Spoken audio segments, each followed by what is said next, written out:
The International Standard Bible Encyclopedia by Bromley, page 515. Josephus refers to Titus' celebration of his brothers and father's birthdays. Well, wait a minute now. Titus. What was Titus? He was a Roman king or emperor. Now, we don't see an Egyptian king celebrate his birthday. We don't see a Greek king celebrate his birthday, Antiochus. Now, we see a Roman? Yes. Titus. Go ahead and continue. Let's start over. Josephus refers to Titus celebrating of his brothers and father's birthdays by slaughtering Jewish captives. Why is somebody always dying on a birthday? I've been reading about death on these people's birthday. Antiochus killing Jews on his birthday. Pharaoh killed his baker on his birthday. They getting kicked out of killing people on their birthday. Look at this here. We're going to look at this. Just read everything highlighted. Go ahead. I'm sorry. Herod celebrated his birthday. Herod celebrated his birthday. He was acting in accord with a Hellenistic custom. When Herod celebrated, we're going to read about, he was in accord with what? A Hellenistic custom. You people who want to celebrate birthdays now, you find yourself in a Hellenistic custom.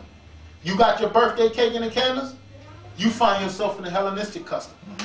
And you know what? When you find yourself in a Hellenistic custom, you find yourself right back in the Egyptian custom. Because the Greeks, or the Hellenists, which are Greeks, studied under the Egyptians and picked up many of their ways and customs. And we know this to be true because Pharaoh celebrated his birthday. And therefore the Greeks followed suit. Now, let's read a little bit here. Also it said here, there is no evidence for the celebration of birthdays in Israel to pre-Hellenistic times. Oh, wait a minute. You mean before the Greeks came, Israelites wasn't celebrating their birthdays? They didn't get down with that at all. And then we read when they did celebrate their birthdays under the Greeks, it was forced. Antiochus forced them to do it. Now we're going to read a little bit out of Josephus. This is the Wars of the Jews, book 7, chapter 3, just to highlight it. Look what Josephus had in his history about this birthday celebration.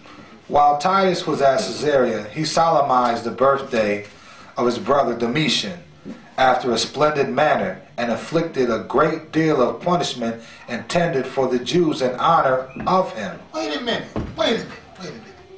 Titus, in honor of his brother Domitian.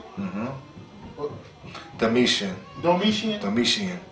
He did what to the Jews? Inflicted a great deal of punishment. Inflicted a great deal of punishment upon the Jews in honor of his brother's birthday and his brother. What's the next part? After this, Caesar came to Berytus, which is a city of Phoenicia, and a Roman colony, and stayed there a longer time and exhibited a still more pompous solemnity. He had another solemnity or service, this religious service. Remember, birthdays could be tied into a religious magical service according to history reference. Go ahead, though. He had a nice service going on. What was he doing? About his father's birthday. On his father's birthday. Go ahead. Both in magnificence of the shows and in other vast expenses he was at in his devices thereto belonging, so that a great multitude of the captives were here destroyed after the same manner as before. In other words, a lot of the Jews was killed. He had this magnificent solemnity, festival, or banquet going on for his father's birthday. And what he did the same thing that he did earlier for his brother. He said destroyed a great multitude of the captives. Multitude of the captives, who were the Israelites, during the birthday recession. At the same manner as before. As the same manner as before. For Domitian, the same manner of Domitian. So we find out that the birthday celebration is the custom of the Egyptians. It was the custom of the Greeks. And the Romans. And the Romans. And who else they say? The Persians? Yep, the Persian. Yeah, Persian.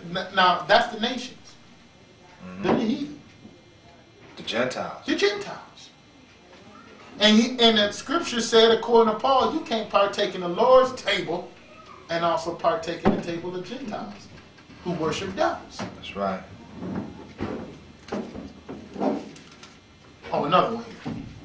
Let's see what Josephus understood according to the law.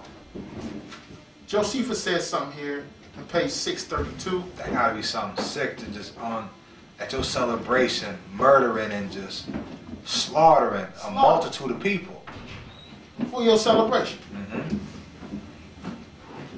To have with your sacrifices. Look what Josephus said. And that's what you're memorializing. That's what you're memorializing.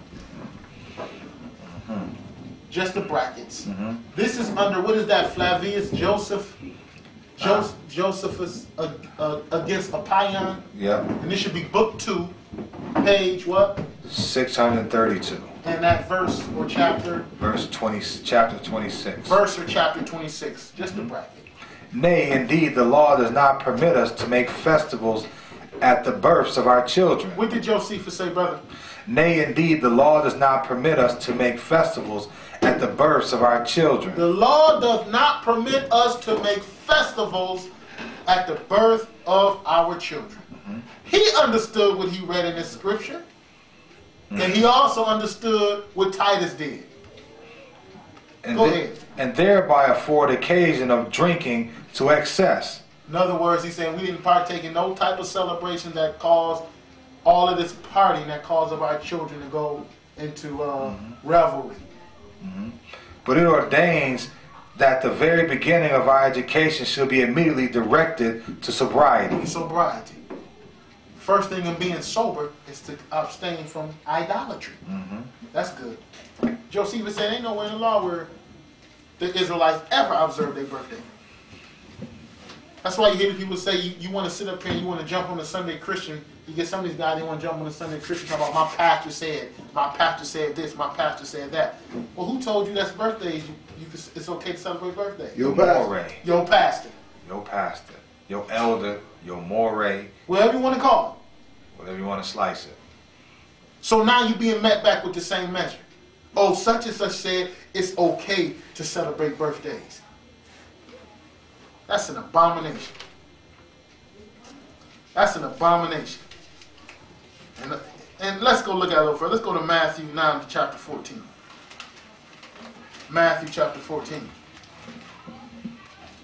You're going to have these saints who going to have the nerve to try to teach the commandments. Going to tell somebody how they shouldn't eat pork and shouldn't celebrate Christmas, but you about to get some gifts for your baby for their birthday. That's very hypocritical. Isn't it? Now, you say birthdays ain't pagan, prove it then. Prove they not pagan. Prove where the scriptures say we can observe this idolatrous custom.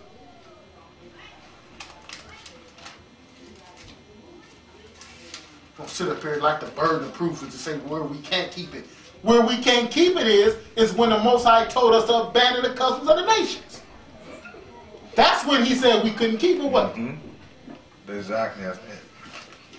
Yes, sir. Good brother, you laughing to stop from crying, brother? But it's the real thing.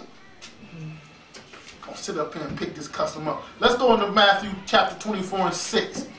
Herod now. I'm sorry, Matthew 14 and 6. Right there. Yeah, let's see what the Bible's saying about this. Go ahead and read verse 6, my brother. Verse 6. But Herod's birthday was kept.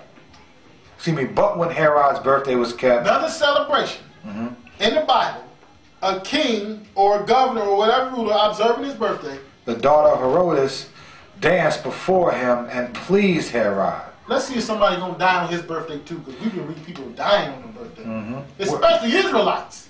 A lot of Israelites been dying on people's birthday. Go ahead and read. They're going to be celebrating. Whereupon he promised with an oath to give her whatsoever she would ask. And she, being before instructed,